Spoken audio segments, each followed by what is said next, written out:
একজন আল্লাহওয়ালা দৈনিক রাতের বেলা কোরআন তেলাওয়াত করতেন। পয়সার অভাবে তেলাওয়াত করতে মাঝে মধ্যে পারতেন না, তার কারণ আগের যুগে এরকম লাইট এত ছিল না, কেরোসিন জ্বালায় ল্যাম্প জ্বালায় পড়তো। কথা কন ঠিক কিনা? আমরা অনেকেই আছি ছোটবেলায় ল্যাম্প জ্বালায় পড়তো, সারাদিন পড়তো, কোনো মতে মাগরিব থেকে এসে পর্যন্ত ল্যাম্প জ্বালায় কিংবা হেরিকেন জ্বালায়। কেরোসিন শেষ হয়ে যেত, মা বলতো তাড়াতাড়ি এখন তুই ঘুমা। ঠিক তেমনি করে আমার ভাইয়ারা খুব আল্লাহওয়ালা বুজুর্গ মানুষ রাতের বেলা কোরআন পড়তেছেন, কিন্তু হঠাৎ করে কোরআন পড়া বন্ধ হয়ে গেল। বাড়ির পাশ দিয়ে যাচ্ছিলেন একজন মদখোর, তিনি খেয়াল করে শুনতেছিলেন কোরআন তেলাওয়াত করতেছে, হঠাৎ করে বন্ধ হয়ে গেল। কারণটা কি? এবার মদখোর দরজার মধ্যে ডাক দিলেন, কাঠের দরজার ডাক দিলেন, বললেন কে আছো গো, তুমি কে কোরআন তেলাওয়াত করতেছো, একটু দরজাটা খোলো। আল্লাহওয়ালা বুজুর্গ মানুষটি দরজা খুললেন। দরজা খোলার পর তিনি মুখের ভিতরে গন্ধ শুনতে পাইলেন, একজন মদখোরের গন্ধ যেন তার নাকের মধ্যে চলে আসে। এবার পথিক বলল, মদখোর বলল, আমি এতক্ষণ ধরে কোরআন তেলাওয়াত শুনতেছিলাম, তুমি সুন্দর করে কোরআন তেলাওয়াত করতেছো, হঠাৎ করে বন্ধ হয়ে গেল, কারণটা কি? সে তখন বুঝাতে চাইল, সে যখন নাকে ঘ্রাণ পাইল বুঝতে পারলো লোকটা মদখোর। সে তখন তাকে বলল, ওগো আল্লাহর বান্দা, তুমি কি আমি চিনি না? তুমি হয়তো কোনো পথিক হবে। আমি প্রতি রাতে আমি কোরআন তেলাওয়াত করি, যতক্ষণ পর্যন্ত আমার হেরিকেনে আমার ল্যাম্পে কেরোসিন থাকে আমি ততক্ষণ পর্যন্ত তেলাওয়াত করি, কিন্তু যখন কেরোসিন বন্ধ হয়ে যায়, শেষ হয়ে যায়, আমার কোরআন তেলাওয়াত করাও বন্ধ হয়ে যায়। এবার ওই মদখোর আল্লাহওয়ালা বুজুর্গ মানুষটার হাত ধরেছে। ওগো আল্লাহওয়ালা বুজুর্গ মানুষ, আমি আমার জীবনে কত পাপ করে ফেলেছি, কত পয়সা না আমি এই মদের পিছনে ব্যয় করেছি, আমি আজকে তওবা করলাম, আমি আমার জীবনে আর কোনোদিন মদ খাবো না। ওগো আল্লাহওয়ালা বুজুর্গ মানুষ, আমি যতগুলো পয়সা দিয়ে প্রতিদিন মদ খেতাম, আমি এই পয়সাগুলো তোমাকে দিয়ে দেব, তুমি সারা রাত ধরে কোরআন তেলাওয়াত করবে, আমি আল্লাহর বান্দা কোরআন তেলাওয়াত শুনবো। লোকটা রাত পার হতে পারে নাই, এর মধ্যে ইন্তেকাল করেছে।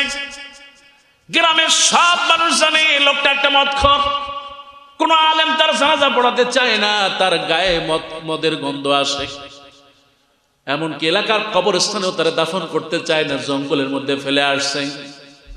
একদিন নয়, 2 দিন নয়, 2-3 সপ্তাহ পার হয়ে যায়। আল্লাহওয়ালা বুজুর্গরা ওই এলাকায় 3-4 জন মসজিদের ইমাম আল্লাহওয়ালা, তাদেরকে স্বপ্নে দেখানো হলো অমুক জঙ্গলের ভিতরে একটা লাশ পড়ে আছে, ওই লাশটার জানাজা দেবে, লাশটাকে নিয়ে দাফন কাফন করে তাকে কবরস্থ করবে। মসজিদের ইমামগুলো 3-4 জন মিলে ঠিকই ওই বাগানে চলে গেল। বাগানে যাওয়ার পর ঠিকই দেখলেন একটা লাশ পড়ে আছে। প্রায় 2 সপ্তাহ হয়ে গেল, একটা লাশ পড়ে আছে, কিন্তু আল্লাহর এমন এক বান্দা, তার শরীরের কোনো জায়গা থেকে একটু সামান্য পচে নাই, মৃত্যুর সময় যেমন ছিল ঠিক তেমনই আছে। এবার তাকে বাগান থেকে নিয়ে আসা হলো মসজিদের সামনে, জানাজার নামাজ পড়বি, কিন্তু এলাকার মানুষ তো পড়তে রাজি হয় না, বলে সে একটা মদখোর, তার জানাজা পড়া যাবে না। এবার একজন বুজুর্গ বললেন, তোমাদের মধ্যে কি কেউ কি আছো, এই লোকটার কোনো ভালো আমল কি তোমাদের কোনো চোখে পড়েছে কখনো? ওই কোরআন তেলাওয়াতকারী বুজুর্গ তখন হাত উঁচু করলেন, আমি জানি, আমি সাক্ষী, লোকটা নিষ্পাপ, তোমার কাছে কোনো ডকুমেন্ট আছে? বলে হ্যাঁ, আমি তো এই ঘটনা।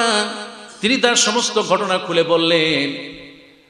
আর লোকটা বললেন, ওই মদখোর ওই রাতে এমন তওবা করেছে, আল্লাহ রব্বুল আলামিন ওই তওবার কারণে তাকে মাফ করে দিয়েছেন। শুধু মাফ করেন নাই, এই 2টা সপ্তাহ ধরে তিনি মৃত্যুবরণ করেছেন। তওবার কারণে তার শরীরের কোথাও একটু পচন ধরে না। তওবা করলে খুশি হন কে?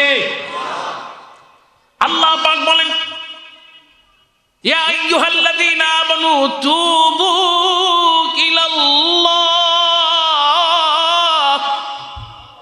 ইমানদারেরা তোমরা আল্লাহর কাছে তওবা করে ফিরে আসো। আল্লাহর নবী বলেন, আল্লাহি ইন্নী লা আতুবু ফিল ইয়াউমিন আকসার মিন ৭০ মাররাত। আমি নবী দৈনিক ৭০ বার তওবা করি, না জানি কোনো গুনাহ হয়ে যায় কিনা। এই জন্য আমার ভাইয়েরা বোনেরা, তওবা করবি। কোন সময় তওবা কবুল হয় কেউ জানা নাই। মদখোরের যখন সাক্ষী পেয়ে গেল, এলাকার সব মানুষগুলো জানাজার নামাজে দাঁড়ায় গেল। ওই আল্লাহওয়ালা বুজুর্গ কোরআন তেলাওয়াতকারী তিনি ইমামতি করলেন, নামাজ পড়লেন। তওবা কবুল হওয়ার কারণে সবাই মিলে ওই লোকটাকে সুন্দর করে মর্যাদার সাথে দাফন দিয়ে দিলেন। জোরে কোন সুবহানাল্লাহ।